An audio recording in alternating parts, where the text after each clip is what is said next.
തിരുവനന്തപുരത്ത് ശക്തമായ ത്രികോണ മത്സരം നടക്കുന്ന മണ്ഡലങ്ങളിൽ ഒന്നാണ് ചിറയൻകീഴ് എന്നാണ് പ്രതീക്ഷ. ഇത്തവണ ശക്തരായ സ്ഥാനാർത്ഥികളെയാണ് ഇവിടെ കളത്തിലിറക്കുന്നത്. മണ്ഡലം രൂപീകരിച്ച കാലം മുതൽ ഇടതുപക്ഷത്തെ മാത്രം പിന്തുണച്ച ചരിത്രമാണ് ഇവിടെയുള്ളത്.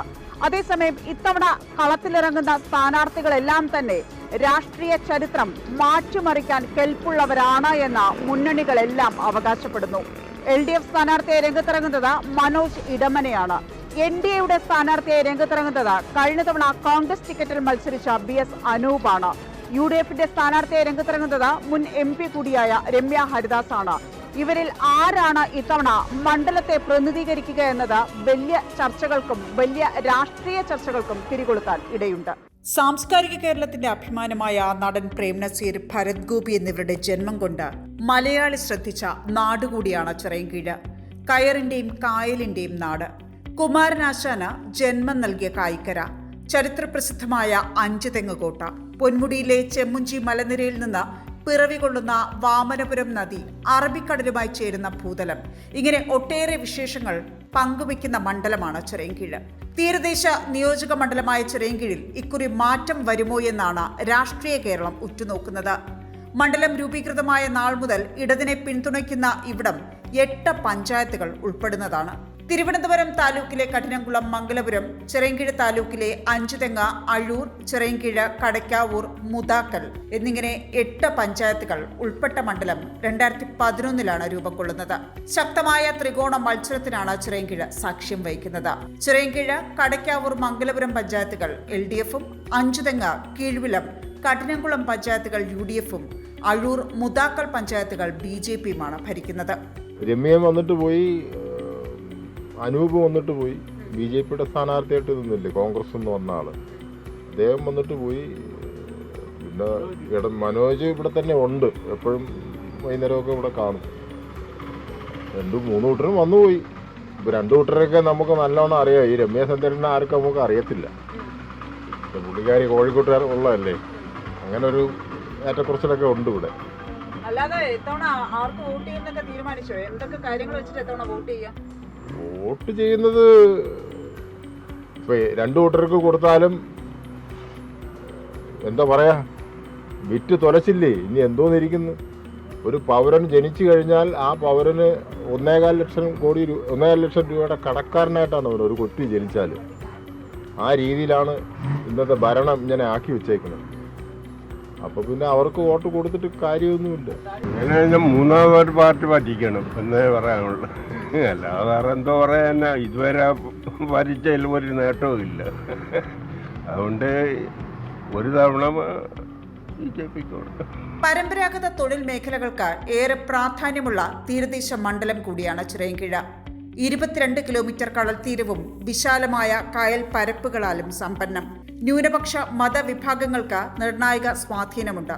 എന്നാൽ അടിസ്ഥാന സൗകര്യങ്ങളും പാർപ്പിട സൗകര്യങ്ങളുമില്ലാത്ത 100 കണക്കിന് ആളുകൾ തിങ്ങിപ്പാർക്കുന്നതാണ് ഈ മേഖല എന്നുകൂടി ഓർക്കണം. വിനോദസഞ്ചാര മേഖലയിൽ അനന്തമായ സാധ്യതകളുണ്ടെങ്കിലും അവ പ്രയോജനപ്പെടുത്തുന്നതിന് ഇനിയും ഏറെ മുന്നോട്ടു പോകാനുണ്ട് എന്ന് നാട്ടുകാർ സാക്ഷ്യപ്പെടുത്തുന്നു. പ്രധാനമായിട്ട് ഈ പാലത്തിന്റെ പണി ഇപ്പോഴാണ് തീർന്നത്. ഈ ഇലക്ഷനോട് അടുപ്പിച്ച് ഒരു മാസത്തിന് മുമ്പാണ് ഇപ്പോൾ തീർന്നു തീർന്നത്. അതും ആ റോഡിന്റെ പണിയൊന്നും എപ്പോഴാണിത് പൊളിഞ്ഞു വീഴുന്നതെന്നൊന്നും പറയാൻ പറ്റില്ല. എല്ലാവരും കൈക്ക് പൈസ വാങ്ങിച്ചിട്ടാണ് ഇതൊക്കെ ചെയ്തിരിക്കുന്നത്. 2 കൂട്ടരും പൈസ വാങ്ങിച്ചിട്ടാണ് ഈ പണി ഇങ്ങനെ ചെയ്ത് ആട്ടിക്കൂട്ടി വെച്ചിരിക്കുകയാണ്. എന്താ കാട്ടിക്കൂട്ടി വയ്ക്കുമെന്ന് പറയുന്നതാണ് അത് പണി ചെയ്ത് വെച്ചിരിക്കുകയാണ്. അതുകൊണ്ട് ഒരുപാട് കാര്യങ്ങൾ ഇവിടെ ആര് ജയിച്ചാലും അവർക്കൊക്കെ ബാധ്യതകളുണ്ടാവും, 100% ഉറപ്പാണ്. കാരണം അഴിമതിയുടെ ഒരു കൂമ്പാരമാണ് ഇതിനകത്ത്. ആ കൂട്ടം തീരുമാനിക്കും, അതാണ് നല്ലതെന്നുള്ളത് തീരുമാനിക്കും. മണ്ഡലത്തിന്റെ സാഹചര്യം വെച്ചിട്ട് ആർക്ക് വോട്ട് ചെയ്താൽ നന്നായിരിക്കും അങ്ങനെയൊന്നുമില്ല. ഇവിടെ എല്ലാവരും ആ കോട്ടയാലും നല്ലത്, 3 കോട്ടയാലും നല്ലത്. മണ്ഡലം കഴിഞ്ഞ 35 വർഷമായിട്ട് ഇവിടെ മണ്ഡലം രൂപീകരിച്ച കാലം മുതൽ CPM ഇടതുപക്ഷമാണ് ഇവിടെ ഭരിച്ചിരിക്കുന്നത്. എങ്ങനെ ഉണ്ടായിരുന്നു ഈ ഇത്രയും കാലം കൊണ്ട് മണ്ഡലം വികസിച്ചോ? കുഴപ്പമൊന്നുമില്ല, കാരണം എല്ലായിടത്തും വികസിച്ചിട്ടുണ്ട്. അപ്പൊ ഇനി അത് തന്നെ തുറന്നാൽ മതിയോ? അത് ഓരോ കാലഘട്ടം കഴിയുമ്പോൾ മാറിക്കൊണ്ടിരിക്കുമല്ലേ. ആര് ഭരിച്ചാലും മാറിക്കൊണ്ടിരിക്കും. പെട്ടെന്ന് നമുക്ക് ഇതൊരു പുരോഗമനം പെട്ടെന്ന് ഉണ്ടാവില്ല. നമ്മുടെ രാജ്യത്ത് പയ്യല്ലേ പുരോഗമനം നടക്കും. അപ്പോൾ അതിനൊക്കെയുള്ള പുരോഗമനം ഉണ്ടായിക്കൊണ്ടിരിക്കും. 2008 ഡീലിമിറ്റേഷന് ശേഷം രൂപീകരിക്കപ്പെട്ട അസംബ്ലി മണ്ഡലം കഴിഞ്ഞ 3 പ്രാവശ്യമായി CPI സ്ഥാനാർത്ഥികളാണ് വിജയിച്ചുകൊണ്ടിരിക്കുന്നത്. പുതിയ മണ്ഡലം രൂപീകരിച്ച ശേഷം 2019 ലോക്സഭാ തെരഞ്ഞെടുപ്പിൽ അടൂർ പ്രകാശാണ് ആദ്യമായി കോൺഗ്രസിന് വേണ്ടി ലീഡ് ചെയ്തത്. 2024 684 വോട്ടുകൾക്കാണ് അടൂർ പ്രകാശ് ജയിച്ചത്. കോൺഗ്രസിന് ജയസാധ്യതയുള്ള മണ്ഡലത്തിലാണ് ഇപ്രാവശ്യം മുൻ ആലത്തൂർ MP കൂടിയായ രമ്യ ഹരിദാസ് മത്സരിക്കുന്നത്. ഇതിനെതിരെ പ്രാദേശിക തലത്തിൽ എതിർപ്പുകൾ ആദ്യമുണ്ടായിരുന്നുവെങ്കിലും കഴിഞ്ഞ തവണത്തെ കോൺഗ്രസ് സ്ഥാനാർത്ഥി BS അനൂപ് കൂറുമാറി BJP സ്ഥാനാർത്ഥിയായതിനെ തുടർന്ന് ആ പ്രതിഷേധങ്ങളെല്ലാം മാറ്റി സ്വന്തം സ്ഥാനാർത്ഥിയെ ഏതുവിധേനയും വിജയിപ്പിക്കണമെന്ന ചിന്താഗതിയിലേക്ക് കോൺഗ്രസ് പ്രവർത്തകർ എത്തിച്ചേർന്നിട്ടുണ്ട്. കോഴിക്കോട് കുന്നമംഗലം സ്വദേശിയായ രമ്യ ഹരിദാസ് 2019 ആലത്തൂർ MP-യായി വലിയ ഭൂരിപക്ഷത്തിൽ തിരഞ്ഞെടുക്കപ്പെടുന്നത്. പിന്നീട് നടന്ന ചേലക്കര ഉപതെരഞ്ഞെടുപ്പിൽ പരാജയപ്പെട്ടു. Block panchayat president, Alathur MP, youth കോൺഗ്രസിന്റെ ദേശീയ ജനറൽ സെക്രട്ടറി, KPCCയുടെ വൈസ് പ്രസിഡന്റ് എന്നിങ്ങനെ നിരവധി തലങ്ങളിൽ രമ്യ പ്രവർത്തിച്ചിട്ടുണ്ട്. ചേലക്കരയിൽ തോറ്റ രമ്യ ഹരിദാസിനെ തലസ്ഥാന ജില്ലയിൽ കെട്ടിയിറക്കിയെന്ന ആരോപണമാണ് തുടക്കത്തിൽ ഉയർന്നത്. എന്നാൽ പിന്നീട് ടീം UDF ഒറ്റക്കെട്ടായ പ്രചാരണത്തിൽ സജീവമാണ്. സംവരണ മണ്ഡലങ്ങളാണ് ചിറയൻകീഴും ആറ്റിങ്ങലും. ഇതിൽ ജയസാധ്യത കൂടിയ മണ്ഡലമാണ് UDF-നെ സംബന്ധിച്ചിടത്തോളം ചിറയൻകീഴ്. ആലത്തൂരും ചേലക്കരയിലുമെല്ലാം പാർട്ടി പറഞ്ഞിട്ടാണ് മത്സരിച്ചത്. പാർട്ടി പറഞ്ഞാൽ തിരുവനന്തപുരം ജില്ലയിലും മത്സരിക്കാതിരിക്കാനാവില്ലല്ലോ എന്നായിരുന്നു രമ്യയുടെ മറുപടി. മറ്റൊരു സ്ഥലത്ത് നിന്ന് ഇവിടെ വന്നു എന്നൊരു സാഹചര്യം കാരണം നിങ്ങൾക്കറിയാലോ, ഞാൻ കോഴിക്കോട് ജനിച്ചു വളർന്ന് കഴിഞ്ഞ 6 വർഷക്കാലം പാലക്കാട് ജില്ലയിൽ ആലത്തൂരായിരുന്നു. ഇപ്പോൾ പാർട്ടി നമ്മളെ ഏൽപ്പിച്ചിരിക്കുന്ന ഉത്തരവാദിത്വം അത് ചിറയൻകീഴിലാണ്. വരുന്ന 5 വർഷക്കാലത്തേക്ക് ജനപ്രതിനിധിയായി തെരഞ്ഞെടുത്ത് കഴിഞ്ഞാൽ ജനങ്ങളോടൊപ്പം ഇവിടെ തന്നെ ചിറയൻകീഴുകാരിയായി തുടരുക എന്നുള്ളതാണ്. ഭരണവിരുദ്ധ വോട്ടുകളും കഴിഞ്ഞ തവണ BJP-യിലേക്ക് പോയ ഇടതുപക്ഷ വിരുദ്ധ വോട്ടുകളും സമാഹരിക്കാൻ രമ്യയ്ക്ക് കഴിഞ്ഞാൽ ഇപ്രാവശ്യം രമ്യ ഹരിദാസ് കേരള നിയമസഭ കാണുമെന്നാണ് ഇവർ ചൂണ്ടിക്കാണിക്കുന്നത്. കഴിഞ്ഞ 10-12 ദിവസം കൊണ്ട് മണ്ഡലത്തിൽ ഏതാണ്ട് വലിയ തോതിൽ ചലനം സൃഷ്ടിക്കാൻ രമ്യയ്ക്ക് കഴിഞ്ഞിട്ടുണ്ട് എന്നും UDF പ്രവർത്തകർ പറയുന്നു. അത് വോട്ടായി മാറ്റാൻ രമ്യയ്ക്കും കൂട്ടർക്കും കഴിയണമെന്നാണ് UDF ക്യാമ്പിന്റെ പ്രതീക്ഷ. മണ്ഡലത്തിലെ വികസന പ്രവർത്തനങ്ങൾ ഏത് തരത്തിലാണ് ജനങ്ങളെ അറിയാലോ നിങ്ങൾക്ക്, മത്സ്യബന്ധനത്തിന് ഏറ്റവും കൂടുതൽ ആളുകൾ പോകുന്ന ഒരിടമാണ്. ഏറ്റവും സാധാരണക്കാരാണ്, അവരുടെ ഒരു വരുമാനം എന്ന് പറയുന്നത് അതാണ്. അവിടെ അപകടരഹിതമായിരിക്കുന്ന ഒരു മത്സ്യബന്ധന സാധ്യതകളെ കുറിച്ച് പ്രതിപക്ഷ നേതാവിൻ്റെ പുതിയുഗ യാത്രയിൽ തീരദേശ മേഖലയിൽ നിന്ന് അവരുടെ അനുഭവങ്ങളിൽ നിന്ന് ആർജിച്ചെടുത്ത അവർ തയ്യാറാക്കുന്ന അവർ പറയുന്ന സജഷൻ അനുസരിച്ചുള്ള ഒരു പദ്ധതികൾ വേണമെന്നുള്ള ആവശ്യമാണ്.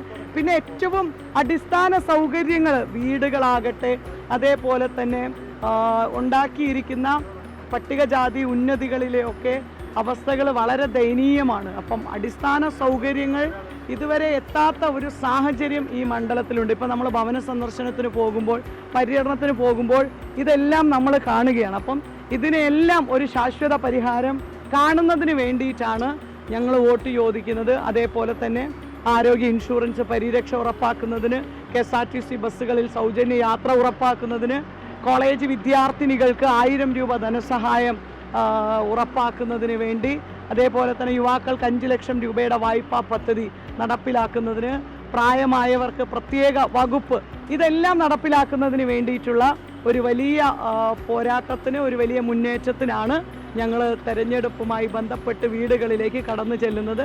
നല്ല പിന്തുണയാണ് ജനങ്ങളിൽ നിന്നും കിട്ടുന്നത്. നേരത്തെ കോൺഗ്രസ് പ്രവർത്തകനായ BS അനൂപ് തെരഞ്ഞെടുപ്പ് പ്രഖ്യാപിച്ചതിന് ശേഷമാണ് കോൺഗ്രസിൽ നിന്ന് രാജിവെച്ച് BJP-യിൽ ചേരുന്നത്. ചിറയൻകീഴ് പഞ്ചായത്തംഗം, ബ്ലോക്ക് പഞ്ചായത്തംഗം, യൂത്ത് കോൺഗ്രസ് സംസ്ഥാന സെക്രട്ടറി, ദളിത് കോൺഗ്രസ് ജില്ലാ പ്രസിഡന്റ് എന്നീ സ്ഥാനങ്ങൾ വഹിച്ചിട്ടുണ്ട്. കഴിഞ്ഞ തെരഞ്ഞെടുപ്പിൽ ചിറയൻകീഴ് മണ്ഡലത്തിൽ UDF സ്ഥാനാർത്ഥി കൂടിയായിരുന്നു BS അനൂപ്. ഏത് തരത്തിലാണ് മണ്ഡലത്തിലെ പ്രചാരണ പ്രവർത്തനങ്ങൾ മുന്നോട്ട് പോകുന്നത്? വളരെ മനോഹരമായി, വളരെ ആവേശത്തോടു കൂടി ജനങ്ങളുടെ സ്വീകാര്യത മനസ്സിലാക്കി വളരെ നല്ല രീതിയിൽ പ്രചരണം മുന്നോട്ട് പോവുകയാണ്. ഓരോ ദിവസം കഴിയുന്നതും ആത്മവിശ്വാസം വർദ്ധിച്ചു വരുന്നു. എന്തൊക്കെയാണ് മണ്ഡലത്തിലെ പ്രധാനപ്പെട്ട വിഷയങ്ങൾ എന്തൊക്കെയാണ്? ഏറ്റവും പിന്നോക്കാവസ്ഥയിൽ നിൽക്കുന്ന നിയോജക മണ്ഡലങ്ങളിൽ ഒന്നാണ് ചിറയൻകീഴ്. ഇവിടെ ഇപ്പോഴും ഇടത് വലത് മുന്നണികൾ ഇത്രയും വർഷം മാറി ഭരിച്ചിട്ട് പോലും കുടിവെള്ളം കിട്ടാക്കനിയാണ്. അത് തന്നെയാണ് മണ്ഡലത്തിലുടനീളം ചർച്ചയാകുന്നത്. പിന്നീട് മുതലപ്പുഴി വിഷയം വളരെ ചർച്ചാ വിഷയമാണ്. നമ്മുടെ ഹോസ്പിറ്റൽ, ചിറയൻകീഴ് താലൂക്ക് ആശുപത്രി ജനങ്ങൾക്ക് ഉപയോഗപ്രദമാകുന്ന രീതിയിൽ ഇതുവരെയും തുറന്നു കൊടുത്തിട്ടില്ല. അതുപോലെ തന്നെ കലാഗ്രാമം, പത്മഭൂഷൺ പ്രേംനസീർ അടക്കമുള്ളവർ ജനിച്ചു വളർന്ന മണ്ണാണ്. അവിടെ അവർക്ക് വേണ്ടിയിട്ടുള്ള കലാഗ്രാമം ഇതുവരെയും പൂർത്തിയാക്കാൻ കഴിഞ്ഞിട്ടില്ല. അങ്ങനെ ഒട്ടനവധി വിഷയങ്ങൾ നമ്മുടെ നിയോജകമണ്ഡലത്തിൽ നിൽക്കുന്നു. ഏറ്റവും വലിയ ടൂറിസ്റ്റ് സാധ്യതയുള്ള സ്ഥലമാണ്. അവിടെ ഒരു ടൂറിസം ഹബ്ബിന് വേണ്ടിയിട്ട് ഇതുവരെ ഒരു നടപടിക്രമങ്ങളും ചെയ്തിട്ടില്ല. അതുപോലെ തന്നെ നമ്മുടെ പരമ്പരാഗതമായ വ്യവസായങ്ങൾ, കയർ മേഖല ഉൾപ്പെടെ എല്ലാം പൂർണ്ണ തകർച്ചയിലാണ്. അപ്പോൾ ഇതൊക്കെ തന്നെയാണ് പ്രചരണമായി മുന്നോട്ട് പോകുന്നത്. ഒരുപക്ഷെ താങ്കളെ സംബന്ധിച്ചിടത്തോളം ഏറ്റവും വലിയ വെല്ലുവിളിയെന്നോ അല്ലെങ്കിൽ താങ്കൾ ഒരുപക്ഷെ അതിൻ്റെ രാഷ്ട്രീയ സാഹചര്യമെന്നോ ഒക്കെ വിശദീകരിക്കാവുന്ന തരത്തിൽ പാർട്ടി മാറി ഇപ്പോൾ വരേണ്ടുന്ന ഒരു അവസ്ഥയുണ്ട്. കാലങ്ങളോളം നിന്ന ഒരു ഐഡിയോളജിയിൽ നിന്ന് മാറി മറ്റൊരു ഐഡിയോളജിയിലേക്ക് തന്നെയാണ് ഈ മാറ്റം. അതിനെങ്ങനെയാണ് ജനങ്ങൾ നോക്കിക്കാണുന്നത്? താങ്കൾ എങ്ങനെയാണ് അതിനെ കാണുന്നത്? ജനങ്ങൾ ഈ വിഷയവുമായി ബന്ധപ്പെട്ട് ആദ്യത്തെ 1-2 ദിവസത്തെ ചർച്ച മാത്രമേ ഉണ്ടായിരുന്നുള്ളൂ. ഇപ്പോൾ ജനങ്ങൾ ഇതൊന്നും ചർച്ച ചെയ്യുന്നില്ല. കാര്യം അവർക്കെല്ലാവർക്കും അനൂപിനെ അറിയാം എന്നുള്ളത് തന്നെയാണ് എൻ്റെ ഏറ്റവും വലിയ കരുത്ത്. ഇപ്പോൾ ഒരാൾ പോലും ഒരു പര്യടന സ്ഥലത്ത് പോലും അനൂപിൻ്റെ രാഷ്ട്രീയ മാറ്റത്തെക്കുറിച്ച് ഒരു ചർച്ചയുമില്ല. അവർക്ക് എന്നെക്കുറിച്ച് അറിയാവുന്നത് കൊണ്ട് ഞാൻ എടുത്ത നിലപാട് ശരിയാണെന്നുള്ളത് ജനങ്ങൾക്ക് മനസ്സിലായി തുടങ്ങി. അതുകൊണ്ട് ജനങ്ങൾ കൂടെ നിൽക്കുകയാണ്. നമ്മൾ മറ്റൊരു ഐഡിയോളജിയിൽ നിന്ന് പ്രവർത്തിച്ച ആളാണ്. ആ ഐഡിയോളജിയിൽ നിൽക്കുമ്പോൾ തന്നെ നമ്മുടെ കൂട്ടത്തിൽ നിൽക്കുന്നവർ തന്നെ വേട്ടയാടാൻ ശ്രമിക്കുമ്പോൾ നമുക്കൊരിക്കലും പിടിച്ചു നിൽക്കാൻ കഴിയുന്നില്ല. നിങ്ങളൊന്ന് ആലോചിച്ച് നോക്കിയാൽ കേരളത്തിൽ എല്ലാ നിയമസഭാ മണ്ഡലങ്ങളിൽ 2-3 തവണ തോറ്റവരെയൊക്കെ സ്ഥാനാർത്ഥിയായി മത്സരിപ്പിച്ചിട്ടുണ്ട്. പക്ഷേ ചിറയൻകീഴിലെ കോൺഗ്രസ് നേതൃത്വം ഓരോ തവണയും ഓരോ സ്ഥാനാർത്ഥികളെയാണ് നിർത്തുന്നത്. ആ നിർത്തുന്നത് ആരെ സഹായിക്കാനുള്ളതെന്ന് അത് മറുപടി പറയേണ്ടത് കോൺഗ്രസ് നേതൃത്വമാണ്. വിദ്യാർത്ഥി യുവജന രാഷ്ട്രീയത്തിലൂടെ പൊതുപ്രവർത്തന രംഗത്ത് സജീവമായ വ്യക്തിത്വമാണ് മനോജ് ഇടമനയുടേത്. കീഴ്വിലം പഞ്ചായത്തിന്റെയും ചിറയൻകീഴ് ബ്ലോക്ക് പഞ്ചായത്തിൽ അംഗമായും സ്റ്റാൻഡിംഗ് കമ്മിറ്റി അധ്യക്ഷനായും പ്രവർത്തിച്ചിട്ടുണ്ട്. CPI സംസ്ഥാന കൗൺസിൽ അംഗം, കാർഷിക ഭൂപണയ bank director board member, Sarkara ചിത്തിരത്തോണി ഗ്രന്ഥശാല പ്രസിഡന്റ് തുടങ്ങിയ സ്ഥാനങ്ങൾ വഹിക്കുകയും ചെയ്യുന്നുണ്ട്. ചിറയൻകീഴിൽ ജനിച്ചു വളർന്ന കയർ തൊഴിലാളികൾക്കും മത്സ്യത്തൊഴിലാളികൾക്കും ഇടയിൽ സാധാരണക്കാരനായി പ്രവർത്തിച്ചു വന്നതാണ് തന്റെ നേട്ടമെന്ന് മനോജ് ഇടമന പറയുന്നു.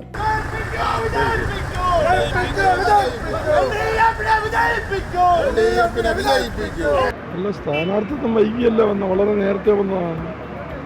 ഏറ്റവും കേരളത്തിൽ ആദ്യം സ്ഥാനാർത്ഥിത്വം പ്രഖ്യാപിക്കുന്നത് CPI ആണ്.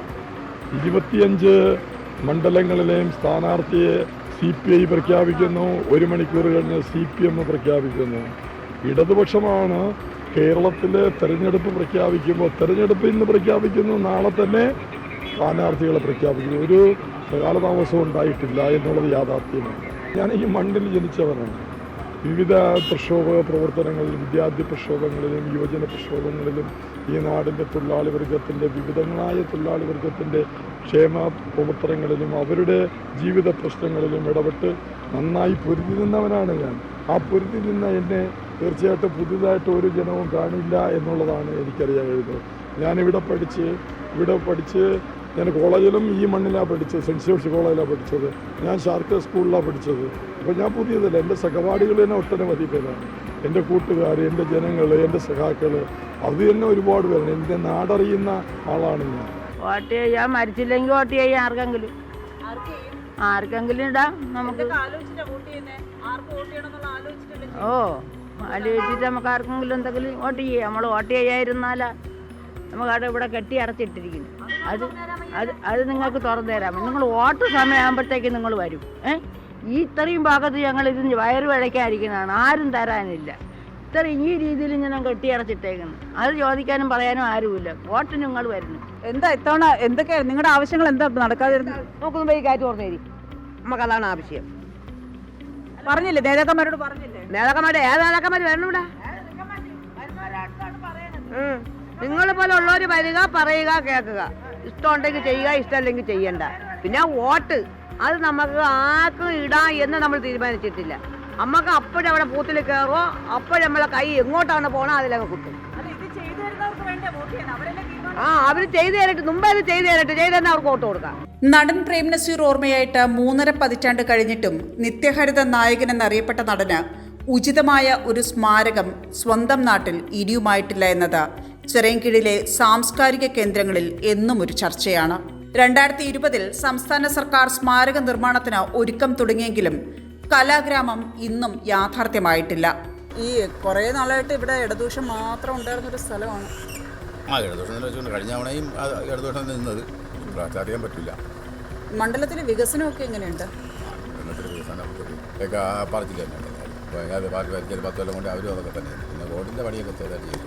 തോന്നിക്കലിലെ വൈറോളജി ഗവേഷണ കേന്ദ്രം കേരളത്തിലെ ആദ്യത്തെയും രാജ്യത്തെ രണ്ടാമത്തെയും വൈറോളജി ഗവേഷണ ഇൻസ്റ്റിറ്റ്യൂട്ടാണ്. അഞ്ചുതെങ്ങ്, ചിറയൻകീഴ്, കഠിനംകുളം പഞ്ചായത്തുകളിലൂടെയാണ് തീരദേശ ഹൈവേ കടന്നു പോവുക. ഭൂമിക്കും നഷ്ടപരിഹാരത്തിനുമായി 135 കോടിയിലേറെ രൂപയുടെ ഭരണാനുമതിയായി എന്ന് ഇടതുപക്ഷം ചൂണ്ടിക്കാട്ടുന്നു. ദേശീയ ജലപാതയും മണ്ഡലത്തിലൂടെയാണ് കടന്നുപോകുന്നത്. നാടിന്റെ ചിരകാല അഭിലാഷമായ റെയിൽവേ മേൽപ്പാലം പൂർത്തിയാക്കിയെന്നും ഇടതുപക്ഷത്തിന്റെ അവകാശവാദമാണ്. നമ്മൾ ഈ ചെറിയ ആശുപത്രിയിൽ ഒരു ബഹുനില കെട്ടിടം പണിഞ്ഞു വെച്ചിട്ടുണ്ട്. കറണ്ടും ഇല്ല, വെള്ളവും ഇല്ല, ഒന്നുമില്ല. അവർ ഉദ്ഘാടനം ചെയ്യും. എന്തിനു വേണ്ടി, ആർക്കും വേണ്ടി ഉദ്ഘാടനം ചെയ്യുന്ന ആർക്കും അറിയില്ല. അതിനകത്ത് എന്തെങ്കിലും സാധനം വേണ്ട. ഒരു ഉപകരണമെന്ന് പറയുന്ന സാധനം ഇന്ന് വരെ ഇല്ല. പൊതുജനങ്ങൾക്ക് എന്തെങ്കിലും ഉപകാരമുള്ള സാധനം ഇല്ല ഈ ആശുപത്രി എന്ന് പറയുന്നത്. ആ ജില്ലാ ആശുപത്രിയാക്കുമെന്ന് പറഞ്ഞാണ് കഴിഞ്ഞ പ്രാവശ്യം വോട്ട് പിടിച്ചത്.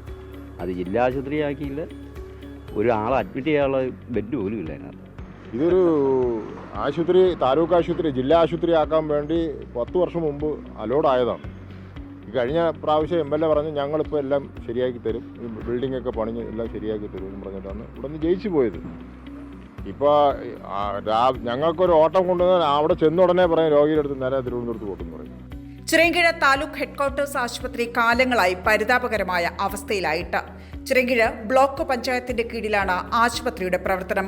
മുൻപ് ഡ്യൂട്ടിയിലുണ്ടായിരുന്ന ജീവനക്കാരിക്ക് പാമ്പ് കടിയേറ്റ സംഭവം വരെ ഉണ്ടായിട്ടും ആശുപത്രിക്ക് ഇനിയും പുതുജീവൻ ലഭ്യമായിട്ടില്ല എന്ന് നാട്ടുകാർ പറയുന്നു. തെരഞ്ഞെടുപ്പിന് തൊട്ടുമുൻപ് 72 കോടി ചെലവിൽ പുതിയ കെട്ടിടത്തിന്റെ ഉദ്ഘാടനം കഴിഞ്ഞെങ്കിലും ജനങ്ങൾക്ക് ഉപകാരപ്രദമാകുന്ന തരത്തിലേക്ക് കാര്യങ്ങൾ എത്തിയിട്ടില്ല.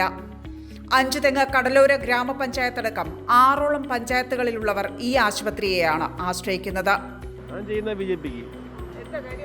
ഇവിടെ 10 വർഷം ഭരിച്ചിട്ട് എന്തേലും ഉണ്ടായി? ഇവിടെ ഇന്നലെയും പവർ കട്ടായിരുന്നു. ഇവിടെ അമ്മക്ക് വണ്ടിക്കാർക്കൊന്നും ഒരു ഉപയോഗമില്ല. ഒരു വണ്ടി കൊണ്ട് നടക്കാൻ പറ്റില്ല. വണ്ടി റോഡിൽ ഇറങ്ങിയാൽ പെറ്റിയടിപ്പും, കാക്കിയില്ലെങ്കിൽ അതിനെ പെറ്റിയടിക്കും. ഒരു ബഹളം തന്നെ. അതുകൊണ്ട് ഇനി ഒരു മാറ്റി ചിന്തിക്കണം. അതാണ് ഈ മണ്ഡലത്തിൽ എന്തൊക്കെ മാറ്റം വന്നു? മണ്ഡലത്തിലാണ്ട് ഒരു 10 വർഷം കൊണ്ടൊരു പാലം വന്നു. അത് തന്നെ ഇടിഞ്ഞു വീഴും. നിങ്ങൾ വോട്ടെടുത്ത് നോക്കി. ഇത് പണി തീർന്നതുമില്ല. ഇവിടെ കിടക്ക് കണ്ടില്ലേ, 10 വർഷമായി ഈ പാലം തുടങ്ങിയിട്ട്. ദുരിതമേ ഉള്ളൂ ഇവിടെ ചിറയൻകീഴിൽ. അങ്ങനെയാണോ? നമ്മൾ ഇവിടെ സ്ഥിരം രാവിലെ തൊട്ട് വൈകുന്നേരം വരെ നമ്മൾ ഇവിടെയാണ്. പോയി പറഞ്ഞ തന്നെയാണ് കാര്യങ്ങൾ. മറ്റേ അനുവേട്ട് നമുക്ക് അറിയാന്നുള്ള ഒരാളാണ്. പുള്ളിക്ക് ചെയ്യാനാണ്, പുള്ളി ചെയ്യും. പിണറായി മാത്രമാണ് ആ പാർട്ടിയിൽ ഏറ്റവും വൃത്തികെട്ടവൻ, വേറെ ആരുമല്ല. നമ്മൾ വെറുത്തു കഴിഞ്ഞു ഈ പാർട്ടിയെ. സഖാവ് ശ്രീനിവാസന്റെ മകള് വെറുക്കണമെങ്കിൽ ആ പാർട്ടി അത്രയും അധപ്പതിച്ചു എന്ന് വേണം പറയാൻ. മുരുക്കുപുഴ, ചിറയൻകീഴ് റെയിൽവേ സ്റ്റേഷനുകൾക്കിടയിൽ തീരദേശ ഗ്രാമപഞ്ചായത്തുകളിലുള്ളവർക്ക് സമീപ ജില്ലകളിലേക്ക് യാത്രാ സൗകര്യം ഒരുക്കി വന്നിരുന്ന റെയിൽവേ സ്റ്റേഷൻ ഏതാണ്ട് പൂർണ്ണമായും അവഗണിക്കപ്പെട്ട നിലയിലാണ്. പാസഞ്ചർ മെമു ട്രെയിനുകളടക്കം ദിനംപ്രതി 8ഓളം ട്രെയിനുകൾക്ക് സ്റ്റോപ്പ് ഉണ്ടായിരുന്ന സ്റ്റേഷനിൽ ഇപ്പോൾ വിരലിലെണ്ണാവുന്ന ട്രെയിനുകൾക്ക് മാത്രമാണ് സ്റ്റോപ്പുള്ളത്. കോവിഡിന്റെ മറവിൽ പാസഞ്ചർ ട്രെയിനുകളുടെ അടക്കം സ്റ്റോപ്പുകൾ താൽക്കാലികമായി റദ്ദു ചെയ്തിരുന്നെങ്കിലും പിന്നീട് അവ പുനഃസ്ഥാപിക്കുകയുണ്ടായില്ല. തിരഞ്ഞെടുപ്പ് വേളയിൽ മുന്നണികൾ പരസ്പരം പഴിചാരി റെയിൽവേ സ്റ്റേഷൻ വികസനത്തെക്കുറിച്ച് ചർച്ച ചെയ്യുന്നതൊഴിച്ചാൽ പിന്നീട് ഈ വിഷയത്തിൽ യാതൊരുവിധ നടപടികൾക്കും തയ്യാറാകുന്നില്ല എന്നാണ് നാട്ടുകാരുടെ പ്രധാന പരാതി. അതൊന്നും തീരുമാനിച്ചിട്ടില്ല. കോൺഗ്രസിനെ ചെയ്യണോ കമ്മ്യൂണിസ്റ്റിന് ചെയ്യണോ ഇങ്ങനെ ആലോചിച്ചുകൊണ്ടിരിക്കുകയാണ്. ആര് ഭരിച്ചാലും അവരെ കുടുംബത്തിനുമില്ല. അമ്മക്ക് എന്തൊരു ഉപയോഗം? സ്ഥാനാർത്ഥികളൊക്കെ മനസ്സിലായോ? സ്ഥാനാർത്ഥികളെ കമ്മ്യൂണിസ്റ്റുകാരും ഉണ്ട്, കോൺഗ്രസ്സുകാരും ഉണ്ട്. 2 മുന്നണിയുള്ളോ? അവിടെയൊക്കെ 2 പേരെ കൊണ്ടുവന്നോളൂ. രമ്യ നല്ല പ്രവർത്തകയാണ്, നല്ല പ്രാസംഗിയാണ്. പാർലമെൻറ്റിൽ 5 വർഷം പാർലമെൻറ്റിനകത്ത് ശക്തം ഉയർത്തികളാണ്. അതുകൊണ്ട് രമ്യ ഹരിദാസ് നമുക്കൊരു സ്ഥാനാർത്ഥിയാണ്. രമ്യ ഹരിദാസിനെ കൊണ്ട് നമ്മൾ ജയിച്ചു വന്നാൽ പല നേരം ജയിക്കുകയും ചെയ്യും, ഉറപ്പായിട്ടും ജയിക്കും. ഈ മണ്ഡലത്തിലെ എന്തൊക്കെ വികസന പ്രവർത്തനങ്ങൾ? വികസന പ്രവർത്തനം, ഒരുപാട് വികസന പ്രവർത്തനങ്ങളുണ്ട്. പക്ഷേ അതെല്ലാം വലുതാണ്ട. ഇത് എത്ര ഈ അവർ പറഞ്ഞതൊക്കെ ഉണ്ട്. അപ്പോൾ എത്ര വർഷമായെന്നറിയാം ഈ ഓവർ ബ്രിഡ്ജിൻ്റെ പണി. തൊടുന്നുമ്പേ ഇറങ്ങുന്നുമ്പേ എല്ലാം ഉദ്ഘാടനം ചെയ്തിട്ടുണ്ട് പോയി. ആശുപത്രിയിൽ, ഗവൺമെൻറ് ആശുപത്രി 5 അല്ല 3 കെട്ടി. അവിടെ വെള്ളമില്ല, കറണ്ടില്ല, ബെറ്റില്ല, ഡോക്ടർമാരില്ല. അവർ ഉദ്ഘാടനം ചെയ്തിട്ടുണ്ട് പോയി. എല്ലാം ഉദ്ഘാടനം ചെയ്തിട്ടുണ്ട് പോവുകയാണ്. വേറെ ഒന്നുമില്ല. നാട്ടിൽ വികസനം എന്നൊക്കെ പറയാനേ ഉള്ളൂ. ആളുകളെ കൊല്ലുന്ന തന്നെ ബാക്കി. ആശുപത്രിയുടെ ഉദ്ഘാടനം കഴിഞ്ഞെങ്കിലും ഇപ്പോഴും സൗകര്യങ്ങളൊന്നും ലഭ്യമായിട്ടില്ല. അവിടെ യാതൊരു തരത്തിലുള്ള പ്രവർത്തനങ്ങൾ നടക്കുന്നില്ല എന്ന് പറയുന്നു. ആശുപത്രിയിൽ അതിൻ്റെ ഇൻഫ്രാസ്ട്രക്ചർ അടിസ്ഥാന സൗകര്യം എന്ന് പറഞ്ഞാൽ കെട്ടിടമാണ്. കെട്ടിട നിർമ്മാണം എല്ലാം പൂർത്തിയാക്കി. ഇനി 19 കോടി രൂപയുടെ ഇൻഫ്രാസ്ട്രക്ചർ വാങ്ങണം. നിങ്ങളവിടെ കണ്ടില്ലേ, അവിടെ കിടക്കകൾ വാങ്ങിയിട്ടത് പോയി ഒന്ന് നോക്കണം. അത്യാധുനിക സംവിധാനത്തോടുള്ള കിടക്കകളാണ് ആശുപത്രിയിൽ വന്നത്. ഓരോ സംവിധാനങ്ങളും ഒരുങ്ങി എടുത്ത് വരുമ്പോഴത്തെ കാലതാമസം പിടിക്കും. ഉദ്ഘാടനം ചെയ്യാൻ നമുക്ക് കെട്ടിടമാണ് ഉദ്ഘാടനം ചെയ്തത്. മറ്റ് ആശുപത്രി സംവിധാനങ്ങൾ സൂപ്പർ സ്പെഷ്യാലിറ്റി ആശുപത്രിയാക്കുവാൻ വേണ്ടിയുള്ള ഇൻഫ്രാസ്ട്രക്ചറാണ് ഗവൺമെൻറ് ചിത്രയൻകീഴ് താലൂക്ക് ആശുപത്രി ഉണ്ടാക്കി വെച്ചത്. പരമ്പരാഗത തൊഴിൽ മേഖലകൾക്ക് ഏറെ പ്രാധാന്യമുള്ള മണ്ഡലമാണ് ചിറയൻകീഴ്. ഇവിടെ മത്സ്യത്തൊഴിലാളികളും കയർ തൊഴിലാളികളുമുണ്ട്. പരമ്പരാഗത കയർ തൊഴിലാളികൾ ഇന്ന് വലിയ ദുരിതത്തിലാണ്. ഇവരെ സംബന്ധിച്ചിടത്തോളം മറ്റ് തൊഴിലുകൾ തേടി പോകേണ്ട ഒരു സാഹചര്യമാണ് നിലവിലുള്ളത് എന്നാണ് മണ്ഡലത്തിലുള്ളവർ ചൂണ്ടിക്കാണിക്കുന്നത്. പണ്ട് നിരവധി പേരാണ് ഈ തൊഴിലുമായി ബന്ധപ്പെട്ട് മുന്നോട്ട് പോയിരുന്നത്. ഈ സാഹചര്യത്തിൽ മണ്ഡലത്തെ സംബന്ധിച്ചിടത്തോളം ഏറെ നിർണായകമാണ് പരമ്പരാഗത തൊഴിൽ മേഖലകളുമായി ബന്ധപ്പെട്ട് നിൽക്കുന്നവർ എന്ത് നയം സ്വീകരിക്കുമെന്നുള്ളത്. 3 മുന്നണികളും മുന്നോട്ട് വയ്ക്കുന്ന അവകാശവാദം എന്നത് ഈ തൊഴിലുമായി ബന്ധപ്പെട്ട് നിൽക്കുന്നവരെ മുന്നോട്ട് കൊണ്ടുവരുമെന്നതാണ്. കാത്തിരുന്ന് കാണേണ്ടി വരും എങ്ങനെയാണ് പരമ്പരാഗത തൊഴിലാളികൾ അവരുടെ നിലപാട് വ്യക്തമാക്കുന്നത് എന്ന്. സംസ്ഥാനത്തെ ഏറ്റവും പ്രധാനപ്പെട്ടതും വലുതുമായ പരമ്പരാഗത വ്യവസായമായിരുന്നു കയർ. ഈ വ്യവസായത്തിലും അനുബന്ധ തൊഴിലുകളിലുമായി 10 ലക്ഷത്തിലേറെ പേർ പണിയെടുത്തിരുന്ന ഒരു കാലമുണ്ടായിരുന്നു. തുച്ഛമായ കൂലിയാണ് ലഭിച്ചിരുന്നത് എങ്കിലും 10,000-കണക്കിന് കുടുംബങ്ങളുടെ അന്നദാതാവ് ഈ വ്യവസായമായിരുന്നു. കേരളത്തിൽ ആദ്യമായി ട്രേഡ് യൂണിയൻ രൂപപ്പെടുന്നത് തന്നെ കയർ തൊഴിലാളികളുടേതാണ്. ഏറ്റവും നല്ല കയർ ഉൽപ്പാദിപ്പിച്ചിരുന്നത് ചിറയൻകീഴ് മണ്ഡലത്തിലെ 5 തെങ്ങ് മേഖലയിലായിരുന്നു. 5 തെങ്ങിലെ കയറിന് വിദേശങ്ങളിലും നല്ല ഡിമാൻഡായിരുന്നു. 1979 KS ഗോപാലകൃഷ്ണൻ കയർ വ്യവസായത്തെ പശ്ചാത്തലമാക്കി സംവിധാനം ചെയ്ത കായലും കയറും എന്ന സിനിമയും അതിലെ ചിത്തിരത്തോണിയിൽ അക്കരെ പോകാൻ എത്തിടാമോ പെണ്ണെ, ചിറയൻകീഴിലെ പെണ്ണെ എന്ന സൂപ്പർ ഹിറ്റ് ഗാനവും ചിറയൻകീഴിന്റെ കയർ വ്യവസായ മേഖലയുടെ പരിച്ഛേദമാണ്.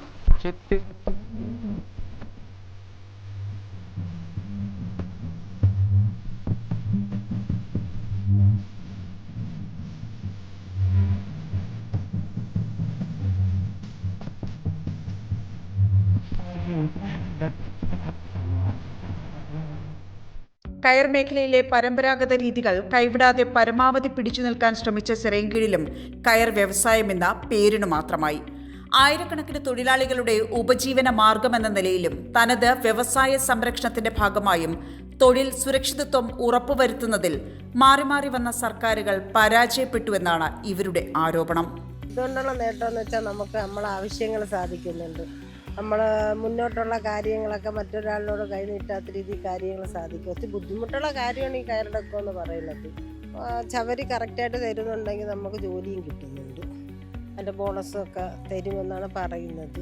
അറിയത്തില്ല ഇനി അതിൻ്റെ ഉള്ള കാര്യങ്ങളൊന്നും. കയർ മേഖലയിലെ പ്രതിസന്ധി തുടങ്ങിയിട്ട് ഒരുപാട് വർഷങ്ങളായി. ഇപ്പോൾ ചെറിയ തോതിലൊക്കെ പണി നടക്കുന്നു. പണ്ടത്തേൻ്റെ ഒരു 7%-നും 5%-നും ഇടയ്ക്കുള്ള പണി നടക്കുന്നുണ്ട്. ബാക്കി എല്ലാം മറ്റ് സ്റ്റേറ്റുകളിലും പോയി. ബാക്കി തൊഴിലാളികളെല്ലാം മറ്റ് ജോലിക്കായിട്ട് പോയി. കുറേ പേര് ഇത് വിട്ടുപോയവരുണ്ട്. ഇങ്ങനെ ഒരുപാടുണ്ട്. നമ്മൾ അഴൂർ പഞ്ചായത്തിൽ തന്നെ 250 ഉൽപ്പാദകരുണ്ടായിരുന്നു. ആ ഭാഗത്ത് നിന്നിപ്പോൾ ഞങ്ങൾ 2 പേരേ ഉള്ളൂ. എനിക്ക് 200 റാട്ടിന് മുകളിൽ പണിയെടുത്ത് ഞാൻ ഇന്ന് 10, 12, 14 റാട്ടിനകത്തേ പണിയുള്ളൂ. അപ്പോൾ അത് തന്നെ അതിൻ്റെ ഒരു ഇത്. അതുപോലെ തൊണ്ടിൻ്റെ ലഭ്യത എന്ന് പറഞ്ഞാൽ തീരെ കുറവാണ്. ഉള്ള തൊണ്ടെല്ലാം തമിഴ്നാട്ടിലോട്ട് പോവുകയാണ്. പിന്നെ ആ കുറച്ച് തൊണ്ട് കിട്ടുന്നത് നമ്മൾ ഇവിടെ പ്രോസസ്സ് ചെയ്യുന്നുണ്ട്. അത് ചെറിയ പണിക്ക് വേണ്ടി ഉപയോഗിക്കുന്നുണ്ട്. പിന്നെ ഈ തമിഴ്നാട്ടിൽ പോയിട്ട് ഈ ചൈരി വരുന്നുണ്ട്. അതാണ് കൂടുതലിപ്പോൾ എല്ലാവരും ഉപയോഗിക്കുന്നത്. പിന്നെ കയർ ഫെഡിലാണ് കൊടുക്കുന്നത്. കയർ ഫെഡിൽ കൊടുത്തു കഴിഞ്ഞാൽ ഒരു 3-4 മാസം കഴിഞ്ഞാൽ അതിൻ്റെ പൈസ കിട്ടത്തില്ല. പിന്നെ അപ്പോൾ അത്രയും ജോലി കൂലി കൊടുക്കാനും ബുദ്ധിമുട്ടുണ്ട്. പിന്നെ മൊത്തത്തിലൊരു പ്രതിസന്ധി തന്നെയാണ്. തലസ്ഥാന നഗരത്തിൽ നിന്ന് ഏതാണ്ട് 30 കിലോമീറ്റർ അകലെയാണ് മുതലപ്പുഴി ഹാർബർ. ഇവിടുത്തെ പരമ്പരാഗത മത്സ്യത്തൊഴിലാളികളെ സംബന്ധിച്ചിടത്തോളം ഒരിക്കൽ ജീവനോപാധിയായി കണ്ടിരുന്ന, സുരക്ഷിത മാർഗമായി കണ്ടിരുന്ന മുതലപ്പുഴി ഹാർബർ ഇന്ന് അപകടക്കെണിയായി മാറിയിരിക്കുകയാണ്. അക്ഷരാർത്ഥത്തിൽ മരണക്കെണിയായി മാറിയിരിക്കുന്നു എന്ന് പറഞ്ഞാലും ഒട്ടും തെറ്റില്ല. നിരവധി പേരാണ് ഇവിടെ അപകടത്തിൽ പൊലിയുന്നത്. കടലിലെ മീൻപിടുത്തം സാഹസികവും ഏറ്റവും അപകടകരവുമായ ഒരു തൊഴിൽ രീതിയായാണ് കരുതപ്പെടുന്നത്. കണക്കനുസരിച്ച് ഒരു വർഷം 1 ലക്ഷത്തിലധികം ആളുകൾ ലോകത്താകമാനം ഈ തൊഴിലിനിടയിൽ കൊല്ലപ്പെടുന്നുണ്ട്. മത്സ്യത്തൊഴിലാളികളുടെ സുരക്ഷ ഉറപ്പാക്കേണ്ടത് അതത് രാജ്യങ്ങളിലെ ഭരണ സംവിധാനങ്ങളാണ്. തിരുവനന്തപുരം ജില്ലയിൽ വിഴിഞ്ഞം കഴിഞ്ഞാൽ മത്സ്യബന്ധനത്തിലുള്ള രണ്ടാമത്തെ പുലിമുട്ട് ഹാർബറാണ് മുതലപ്പുഴി. കൃത്രിമ ഹാർബറുകളുടെ പട്ടികയിൽപ്പെടുന്നതുമാണ് ഇത്. സുനാമിയും ഓഖിയും വന്നപ്പോൾ ഏതെങ്കിലും തരത്തിൽ ആളപായമോ അപകട മരണങ്ങളോ റിപ്പോർട്ട് ചെയ്യപ്പെട്ടിട്ടില്ലാത്തടുത്ത് 2011 മുതൽ ഇങ്ങോട്ട് ഏതാണ്ട് 80-ലേറെ പേർ മരിച്ചതായി മത്സ്യത്തൊഴിലാളികൾ പറയുന്നു. മിക്കവരും 5 തെങ്ങിലെ പരമ്പരാഗത മത്സ്യത്തൊഴിലാളികളാണ്. ഇതിൽ പലരും ഹാർബറിലെ പുലിമുട്ടുകളിൽ കുടുങ്ങിയാണ് മരിച്ചതും. വോട്ട് ചെയ്യും, ആർക്കെന്നില്ല, മൗലിക അവകാശമാണ് വോട്ടെന്ന് പറയുന്നത്. അത് ഇഷ്ടമുള്ള ഒരു പാർട്ടിക്ക് അങ്ങ് ചെയ്യും, അത്ര തന്നെ. അദാനി പോർട്ടിന്റെ വരവോടുകൂടി കടലിന്റെ സ്വഭാവം തന്നെ മാറിയെന്നും ഇവർ ചൂണ്ടിക്കാണിക്കുന്നു. കാലാവസ്ഥാ വ്യതിയാനം മുതൽ ജോലിയുടെ സ്വഭാവവും വിലക്കയറ്റവും വർദ്ധിയുമെല്ലാം ഇവരുടെ ജീവിതങ്ങളെ മാറ്റിമറിച്ചപ്പോൾ തെരഞ്ഞെടുപ്പ് മൗലിക അവകാശമാണ് എന്ന് ഇവർ തിരിച്ചറിയുന്നുണ്ട്. ചേട്ടാ ഇത്തവണ വോട്ട് ചെയ്യുന്നില്ലേ? വോട്ട് ചെയ്യുന്നുണ്ട്. ആർക്ക് വോട്ട് ചെയ്യും? UDF-നാണ് ചെയ്യുന്നത്. എന്തുകൊണ്ടാ? നല്ലത് കാര്യം LDF വന്നിട്ട് നമുക്കൊരു പ്രതിഫലമില്ലല്ലോ. 15-10 വർഷം കൊണ്ട് അവർ ഭരിക്കുന്നുണ്ട്, നമുക്കൊരു പ്രതിഫലമില്ല. ഈ സമുദായത്തിന് ഒരു രീതിയും അവരുണ്ടാക്കി തന്നില്ല. ആ റോഡ് വരുമെന്ന് പറഞ്ഞിട്ട് ഇതുവരെ റോഡൊന്നും ബീച്ച് ഏരിയയിൽ റോഡൊന്നും വന്നിട്ടില്ല. വാഗ്ദാനങ്ങളിൽ എപ്പോഴും നമ്മൾ വീഴാറുണ്ട്, പക്ഷേ അതിത്തവണ പ്രാവർത്തികമാക്കിയിട്ട് കൂടെ നിൽക്കണമെന്നാണ് ആഗ്രഹം. വോട്ട് ചെയ്യുന്നുണ്ടോ? വോട്ട് ചെയ്യും. ആർക്ക് വോട്ട് ചെയ്യും? ഞാൻ കമ്മ്യൂണിസ്റ്റിനെ അയച്ചു പ്രാവശ്യം കോൺഗ്രസിന് തന്നെ. എന്തുകൊണ്ടാണ്? നമ്മൾ കാണുന്നില്ല 10 കൊല്ലം കൊണ്ട് ജീവിക്കാൻ പറ്റാത്തൊരു അവസ്ഥയല്ലേ. പാവപ്പെട്ടവരെ ഒരു രീതിയിലും അവർ നോക്കുന്നില്ല. ഇപ്പോൾ ഈ പൊഴി തന്നെ ഏകദേശം ഇതിനു മുമ്പ് അടഞ്ഞൊക്കെ കിടന്ന് അതിന് ഒരുപാട് കോൺഗ്രസ് സമരം ചെയ്തു. അതിനുശേഷം ഇപ്പോഴാണ് പണി നടക്കുന്നത്. പ്രവചനാതീതമായ മത്സരമാണ് ഇത്തവണ ചിറയൻകീഴ് മണ്ഡലത്തിൽ നടക്കുന്നത് എന്ന ഉറപ്പാണ്. സാധാരണക്കാരായ അടിത്തട്ടിലെ ജനങ്ങളുടെ പ്രശ്നങ്ങളെ എത്രമാത്രം മാനുഷിക പരിഗണനയോടെ സമീപിക്കുന്നു എന്നതായിരിക്കും ഏറെ നിർണായകം. അതായിരിക്കും വോട്ടിംഗിൽ പോളിംഗ് ബൂത്തിൽ പ്രതിഫലിക്കുക. ഏത് തരത്തിലായിരിക്കും 3 സ്ഥാനാർത്ഥികളെയും ഇവർ സ്വീകരിക്കുക എന്ന് കാത്തിരുന്ന് കാണേണ്ടതുണ്ട്. അതേസമയം 10 വർഷത്തെ പിണറായി ഭരണത്തെ എങ്ങനെയാണ് ജനങ്ങൾ വിലയിരുത്തുന്നത് എന്ന് പോളിംഗ് ബൂത്തിൽ അറിയാൻ സാധിച്ചേക്കാം. അതിനും അപ്പുറത്തേക്ക് കളം മാറി രാഷ്ട്രീയം മാറി ഇത്തവണ മത്സരത്തിനിറങ്ങുന്ന NDA സ്ഥാനാർത്ഥി BS അനൂപിനെ ഇവർ പിന്തുണയ്ക്കുമോ? അതല്ല പാട്ടും പാടി രമ്യ ഹരിദാസ് എന്ന മുൻ MP നിയമസഭയിലെത്തുമോ എന്ന് കാത്തിരുന്ന് കാണാം.